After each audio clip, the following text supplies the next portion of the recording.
Welcome into the show, ladies and gentlemen. It's football. It's the Padmig Sports Network. I am Padmig. Make sure you follow all of our sports coverage at GetPissin. Like, subscribe, and follow us on whatever platform that you desire.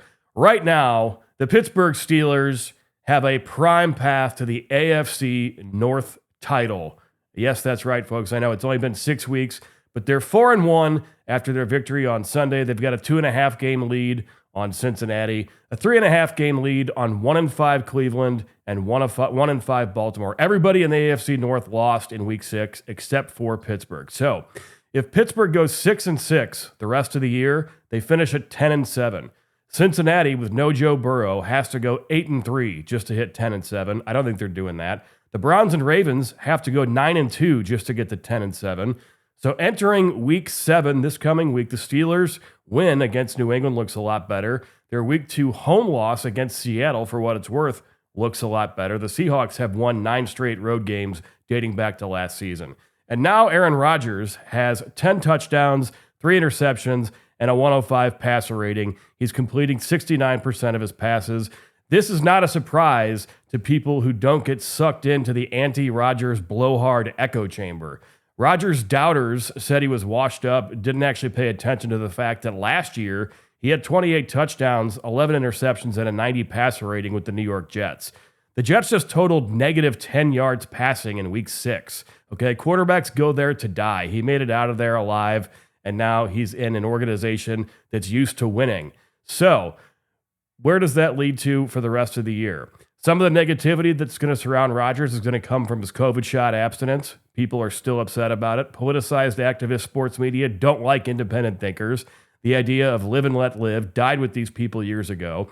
Other negativity comes from the perceived selfishness that Rodgers shows, as if he puts himself and his own interests ahead of the team first winning mentality. But I think he's proving everyone that's not true this year either. Rodgers and the Steelers could legitimately wrap up the AFC North by early December. Pittsburgh still has 1 more against Cleveland. They've got 2 against Baltimore, and I got to think Baltimore's going to start playing better at some point. And then they have 2 against Cincinnati, the first of which is Thursday night, short week, week 7. If Pittsburgh wins that, they're 5-1. So they also have Miami at home, which should end in a victory. And of their remaining 12 games, that includes all the teams I just mentioned, only 5 are against winning teams that have winning records entering week 7. They've got a home game versus Green Bay, home versus Indianapolis. Then they go to the Chargers, home game versus Buffalo. They go to Detroit. Let's just say they go 2-3 in those 5 games. If they go 5-2 in their other 7 games, they're 11-6 and all but guaranteed an AFC North title. So with the defense coming together, with DK Metcalf getting more comfortable with Aaron Rodgers, and with an underachieving AFC North, the AFC North is there for the Steelers to take, and it will be their first division title since 2020. It's football. I'm Pat Imig, and Russell Baxter, the Pro Football Guru, joining us. As always, Russell, a wonderful weekend of football. How do we find you as we head into week 7? Well, just fascinating to watch surprise teams, watching teams like the New England Patriots and the Jacksonville Jaguars already win as many games as they did all of last year. Who would have thought 6 weeks in, Pat, that the Indianapolis Colts and the Tampa Bay Buccaneers would be tied for the best record in the league? Maybe Tampa, but certainly not Indianapolis. Another team that's quickly ascending is the Pittsburgh Steelers. I'm of the belief that with the defense playing better, that Aaron Rodgers playing pretty good football, better than last year. And I think last year was actually an understated season, given he was in that dumpster fire with the Jets. But I mean, where am I going wrong here? It seems like they could have this division wrapped up by Thanksgiving. Well, history will tell you that Mike Tomlin can, his teams can get on a run and on a roll and then kind of fall apart at the end. You remember a couple of years in 2020, the COVID year, which I think they were 11-0 and then limped down the stretch. Last year, they lost their last 4 regular season games and then got blown out in the playoffs. They were 10-3. It looked like they had the division won. So what's interesting, you just mentioned that all other 3 teams lost in the division. How's this? The Steelers have won 3 games in a row. The rest of the teams in the AFC North, Pat, have lost 11 in a row. Wow. The Bengals and the Ravens are on 4-game losing streaks. The Browns are on 3-game losing streak. So I get it. They could have it wrapped up, but I don't think so. I mean, they've only played one division game, and I thought they were impressive again because their defense these last 3 weeks looks like the defense we're used to seeing, at least for them early in the year. Number for you, 17 sacks in the last 3 games, 5, 6, and 6. Didn't have any takeaways this week, but the Browns didn't score a touchdown. So they did what they usually do with Cleveland in Pittsburgh, regular season at least. Knowing that the defense is playing better, if that defense stays healthy, I feel like it'll be there all year. What can they do to upgrade the offense? It still kind of feels like they're picking it up maybe a little bit each week incrementally. Metcalf looks pretty solid with Rodgers now. I mean, but what can they do with the running game? Because I know that you're still big on the run game being as successful. That's the key here. I thought the biggest stat that came out of the game on Sunday was the fact that they did not give up a sack in that game against Myles Garrett and that crew. And their offense line, Broderick Jones, a first-round pick, has been like under heavy scrutiny all year. Maybe that unit's starting to come together because that's been a problem area for them for the last couple of years. They've got a little more speed in the backfield. Oh, Jaylen Warren's fast. Kenneth Gainwell is pretty quick too. I think they're expecting more out of Caleb Johnson. But the one thing Aaron Rodgers is getting a lot of people involved in the passing attack, including the tight ends and so on. Just watching him, listen, he's not what he was 10 years ago. But he's so resourceful. And, two guys, I never saw two guys throw a better ball than Dan Marino and Aaron Rodgers. And Aaron Rodgers is different from Dan Marino. I'm not talking spiral or anything, but the accuracy, the confidence, Aaron just doesn't throw a lot of picks either. I mean, he's got 10 touchdown passes already. If they just go, I was looking at playing the schedule game. If they just go 6-6 the rest of the way, they're 10-7, which means Baltimore has to go 9-2. And I only talk about Baltimore because I think they're the only ones that could legitimately go on a run still. I gotta think they're going to play better. But do you think 10 is the magic number in this division right now? Because Cincinnati has to go 8-3, and that's not going to be an easy task either.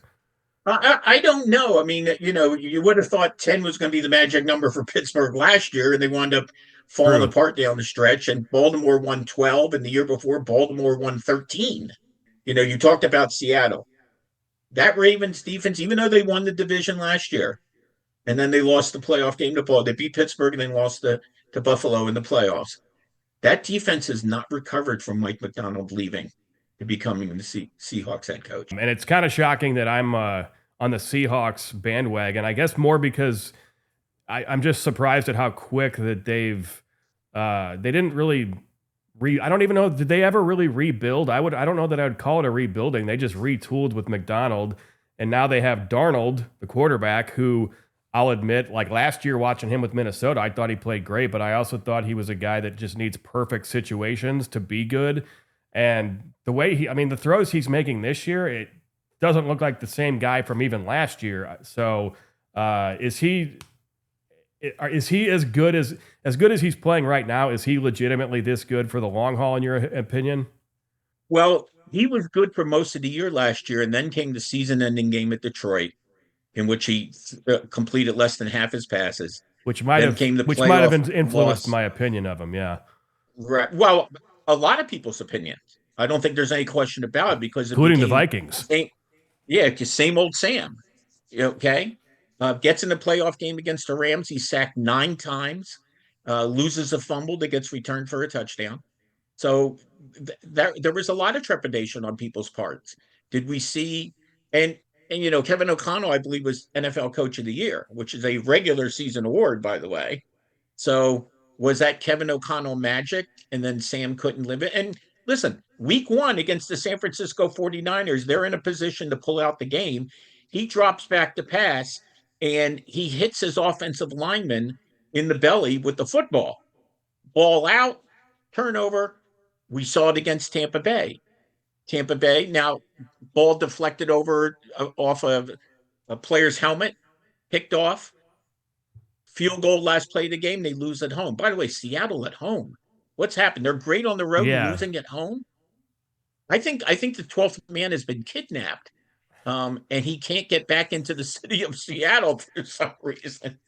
But But when you somehow he's see created those, community fan bases across the country at other stadiums. very true, very That's right. true. But when you see the two games they lost, and the fact that it was a Darnold turnover in the fourth quarter as the key reason as to why they lost, that's where the "I told you so" people came out. Listen, right now, him and Jackson Smith-Njigba are probably the top tandem in the league.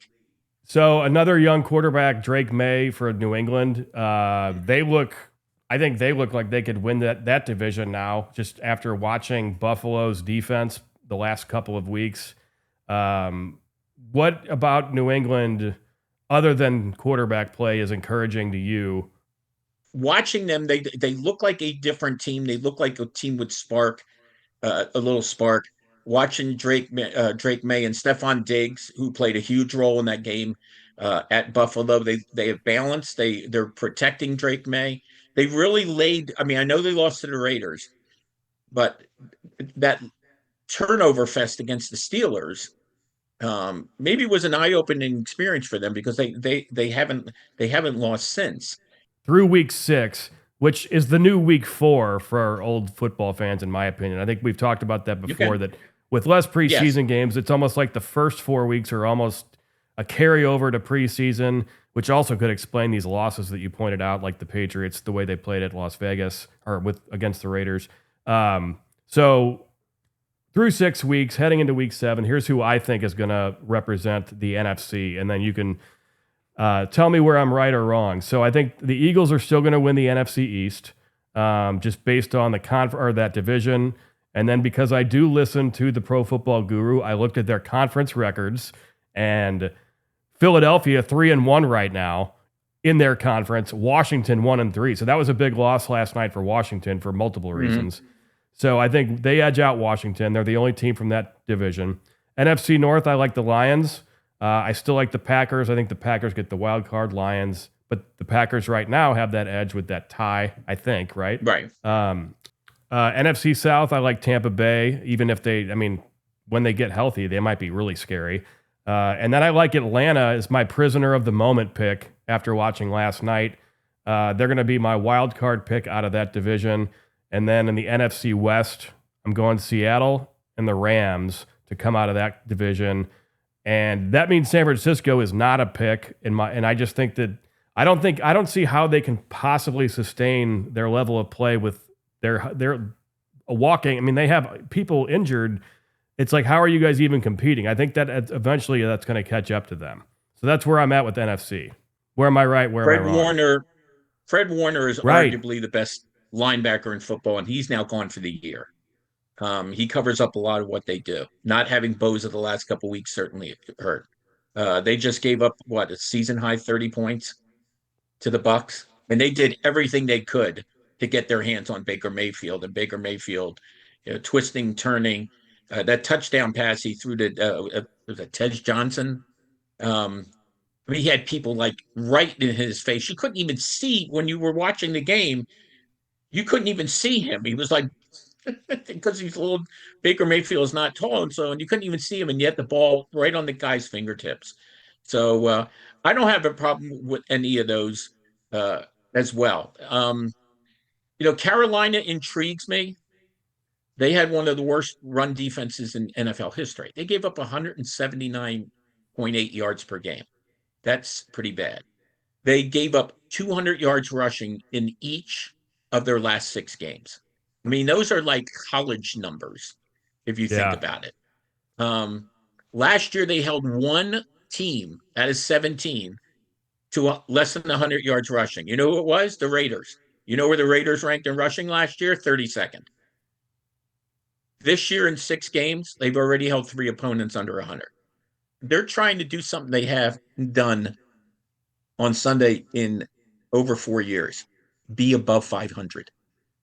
The last Wow. time they were above 500 They were 3-2 in 2021.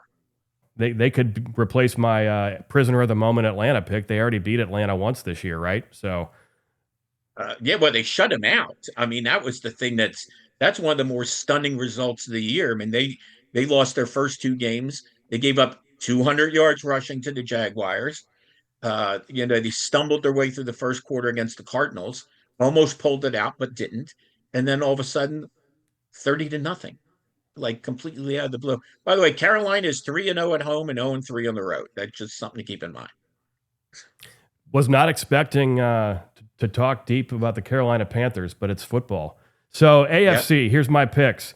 I'm doing my prisoner of the moment pick in the AFC is the Patriots to win the division. In the AFC East, Buffalo Bills still join as a wild card. AFC North, we talked about Pittsburgh. That doesn't change from 5 minutes ago. AFC South, Indianapolis Colts. And then I've got three teams coming out of the AFC West, the Chiefs, the Broncos, the Chargers. Just like last year, three teams from the AFC West. But who do you have winning it? I'm curious. I didn't specify, but I'm going to say to. Yeah, no, I'm going to say the Chiefs. Why argue against them until they prove otherwise? Well, they won the division, 9 years in it was a 6, 7, 8, 9, 10, 11, 12, 13, 14. Yeah, 9 years in a row.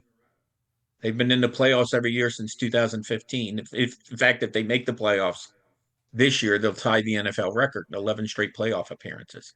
There is one team, I'm not making a prediction. I'm still kind of keeping an eye on the Texans. Okay. 0-3 and now 2-3, although they have a tall order this week at Seattle, but Seattle's at home, which could be a problem for Mike Donald's team. Unless they find the abducted 12th man. Exactly. And speaking of 12, the Texans are giving up 12.2 points per game this season, easily the lowest in the league. Think about some of the games they've lost. There's heartbreaking games and all, but all low-scoring games.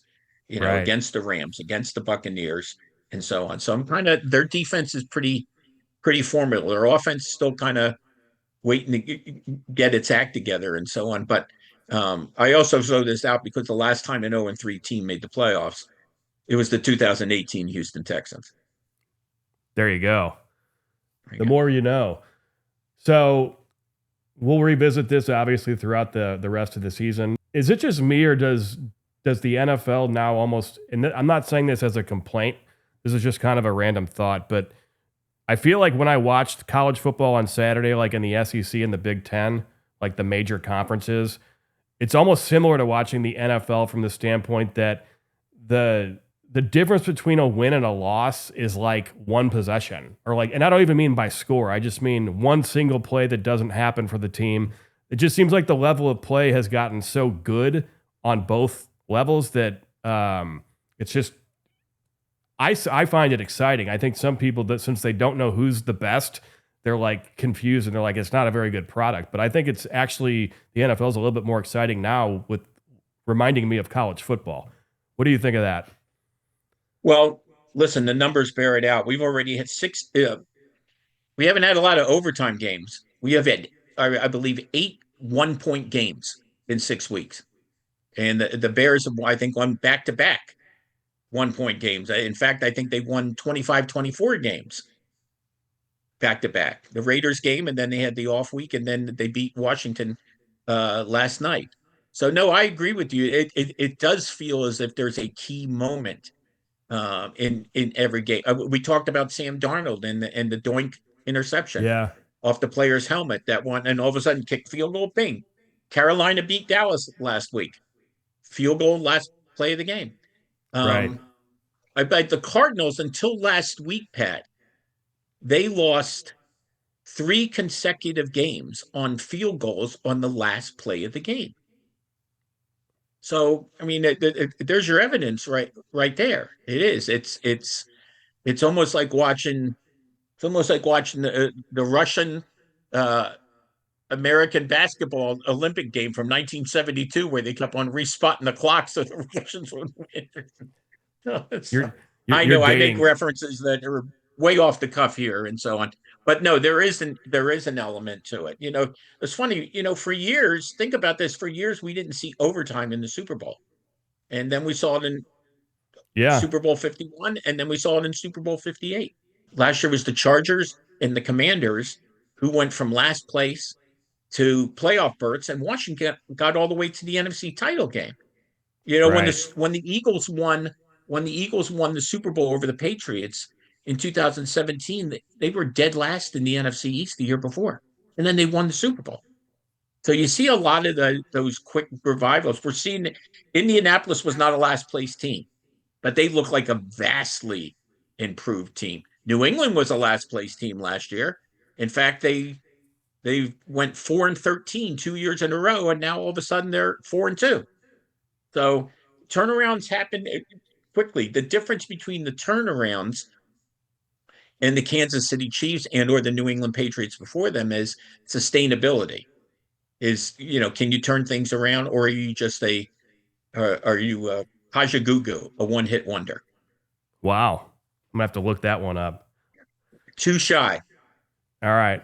So Okay. you have Dexy's Midnight Runners. Is that better?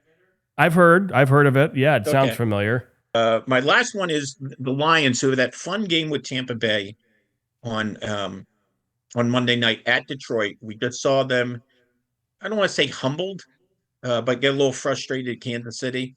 The Detroit Lions have scored a total of 30 points in their 2 losses.